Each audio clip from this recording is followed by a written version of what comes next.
Pernah nggak kamu bayangin, satu orang bisa mengubah cara seluruh manusia memahami dunia? Kisah itu dimulai dari seorang bayi kecil yang lahir di sebuah desa sederhana di Inggris tahun 1642. Namanya Isaac Newton. Ia bahkan lahir tanpa ayah, dan di masa kecilnya tidak ada yang menyangka bahwa anak ini akan menjadi salah satu ilmuwan terbesar sepanjang sejarah manusia. Sejak kecil, Newton sudah menunjukkan keunikan. Ia suka mengotak-atik benda, memahami cara kerja sesuatu, dan tangannya begitu cekatan dalam membuat alat-alat sederhana. Namun hidupnya tidak selalu berjalan mulus. Saat remaja, ibunya justru menariknya keluar dari sekolah. Harapannya sederhana, Newton dijadikan petani. Tapi ternyata itu bukan jalannya.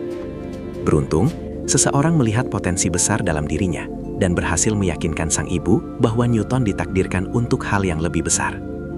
Akhirnya, di usia 18 tahun, Newton masuk ke Universitas Cambridge, dan disinilah semuanya berubah.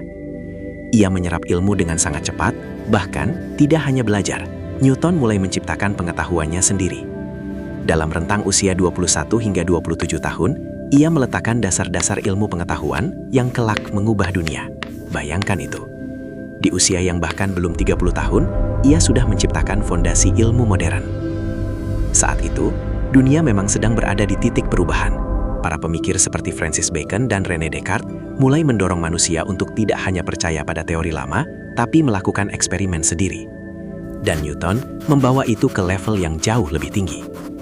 Ia meneliti cahaya dan menemukan sesuatu yang mengejutkan. Cahaya putih ternyata bukan satu warna, melainkan campuran dari seluruh warna pelangi. Dari sana, ia mempelajari bagaimana cahaya dipantulkan dan dibiaskan, hingga akhirnya ia menciptakan teleskop reflektor pertama di dunia. Sebuah alat yang sampai hari ini masih menjadi dasar bagi pengamatan bintang. Tapi itu baru permulaan. Newton juga menemukan sesuatu yang luar biasa di bidang matematika, sebuah konsep yang kita kenal sebagai kalkulus. Tanpa kalkulus, banyak teknologi modern hari ini mungkin tidak akan pernah ada. Namun, kontribusi terbesar Newton ada di bidang mekanika. Ia merumuskan hukum-hukum gerak, hukum yang menjelaskan bagaimana benda bergerak di alam semesta. Mulai dari jatuhnya sebuah apel hingga pergerakan planet mengelilingi matahari. Salah satu rumusnya yang terkenal adalah gaya sama dengan massa dikali percepatan. Dan dari situlah, manusia akhirnya bisa memahami bagaimana alam semesta bekerja secara logis. Tidak berhenti di situ, Newton juga memperkenalkan hukum gravitasi universal.